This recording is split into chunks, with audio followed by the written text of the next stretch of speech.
The emcee of this master ceremonies tonight, I think you'll be proud is not me, but I do need to introduce him. He's a native Midlander, and a lot of people don't know that because he hadn't lived here in a long, long time. He is one of the most tireless supporters and serious individuals about preserving ranching heritage that has put his feet to the windshield, so to speak, and gone down the road on behalf of Western Heritage. He has served on the board of the Ranching Heritage Center, and next week, or I think it's next week, we'll receive a Founders Award from them up at Lubbock. He was one of the first that really put that place together. He has lived in Borden County, I don't know how many years, I'm not about to get into that, but as serious as he is about what he does, he's not a serious individual. He has more fun with what he does than a lot of people I know. And that's about all I can say about Rich Anderson. I'll let him do the rest of it. Thank you.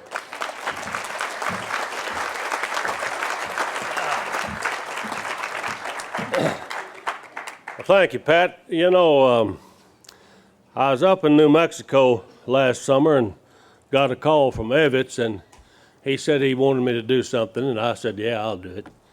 I didn't know what he asked. I really didn't know what he asked me to do. I didn't realize that he asked me to do this. And but then when I got home, I got to thinking about it, and finally I called Pat. I said, am I supposed to really do that? He said, well, yeah, don't you know that? Well, I said, well, I guess. So anyway, here I am. And I'm kind of when I thought about it, I thought about I'm kind of a political person, and I thought about the debate between Benson and Quayle. I don't know how many of you remember that, but anyway, Quayle made some remark about John Kennedy, and Benson said, well, I know John Kennedy, and you certainly know John Kennedy. Well, I'm not any Red Steagall either. I can't play the guitar, and I don't know any cowboy poems.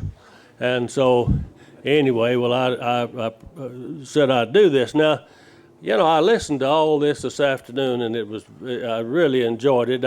Dickie Winters, I won't tell you, the first time I met Dickie, we were doing something very serious. He is a great proponent of private property. And I think the first time I ever met Dickie, we were in Washington, D.C. at some meeting up there in Austin or somewhere. But, you know, he's a pretty good comic and act like he's not too serious. But I'll tell you, he's a big proponent of private property, which we all should be.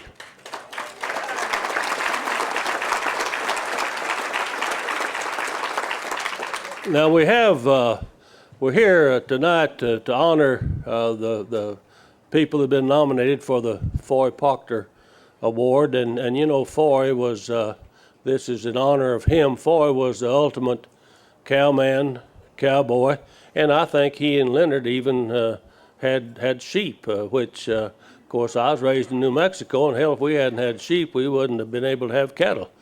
So, but I knew Mr. Proctor as a young man because my dad was in the registered Hereford business, and Foy bought a lot of bulls from Dad, and I got to deliver them. But I met Foy years and years ago.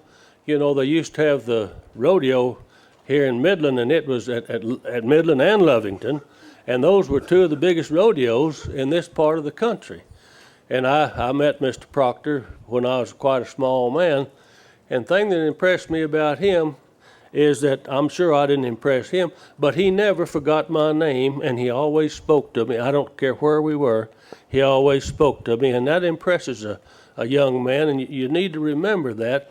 Kids like to be recognized, and that was something that I always enjoyed because Mr. Proctor always knew me, because he was a very fine person anywhere you put him.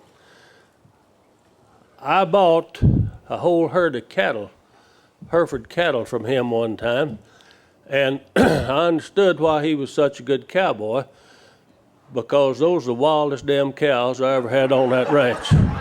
and you had to ride like hell to stay with them. And so he was a good cowboy, but I don't think he liked gentle cattle. He liked for them to stay scattered, and these did. But he was a great person. Well, you know, I know some of these gentlemen up here. One of them, I know him, and he doesn't know how I know him. Years ago, when Barbara and I first moved to Borden County, well, we were neighbors to Mr. Good, who is Modesta Williams' grandfather. And Tom was a yearling person, and finally he got into the cow business, I think because of tax purposes, one thing and another. And so we neighbored and used to go over there and help him, and he never branded until June, and it's hot. Oh, God, it's hot. And so, but anyway, we always, when we got in for lunch, Mr. Good always had a case of beer iced down. And, you know, when you're about working and branding and one thing and another, well, everybody looked forward to it. But I walked in there, and I was ready for one of those beers, and Tom, he grabbed me by the arm in a great loud voice. He said, "No," said, "you come on over here with me." He said, "These New Mexico cowboys, they don't drink beer, they just drink whiskey. They don't know anything about beer, they just drink whiskey." Well, he kept a Fifth of Canadian Club in the refrigerator. And we'd go over, and he didn't use a shot glass, he used a water glass. And he'd pour that in there, and, you know, I had to drink it with him, and which is fine, but anybody that's ever had a belt of whiskey and gone out and worked that afternoon in 105-degree temperature, you can't get enough water to do that. But I know that these New Mexico cowboys like whiskey because Barbara and I go up to Angel Fire nearly every summer to cool off in August, and one of our neighbors said, "Would you like to go to a dance?" Well, of course, you know, I love to dance, and so does Barbara, so sure, let's go.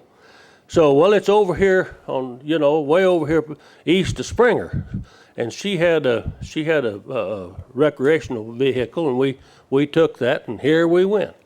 And we went over there and drove up this place, big house out in the middle of nowhere. They call it the Dorsey Mansion, and it's bring your own bottle. Well, I wanted to be one of the boys and good host, and I had a bottle of J&B Scotch and a bottle of Jack Daniel's Black Label, and I put it on the table. I looked at some of the whiskey that was there, and I could see these fellas didn't have very good taste, but anyway, I put it down there, and they began to introduce me around, and one of the first fellas they introduced me to was Sam Britt. Well, he didn't know me from Adams off Ox, but I knew him because he had a racehorse called Passamani Paul. And I mentioned that, and he immediately, recognized that even if I was from Texas, I knew something about what was going on in New Mexico. And Passamani Paul was a hell of a horse. But I visited around there for about, 45 minutes, an hour or something. And I decided to, it was time to go get a drink, and I went back over the table. There wasn't one damn drop of that J&B left or Jack Daniels. So these New Mexico cowboys, they don't know whiskey, but they know good whiskey, and they drink every bit of it. Now, Sam, I'm telling you, I'm not insinuating that you drank my whiskey, but I'll bet if you'd put your mind to it, you'd know the people that did. Well, we had a good time, and that was that place. They rolled up the rugs. We had a hell of a dance there and a good time. And we had this recreational vehicle, and of course we was drunk and disorderly. Just drove out in the pasture and parked this recreational vehicle and got in, went to sleep. That's the best time I'd ever had. Didn't have to drive home or a damn thing. Just slept in the pasture that night.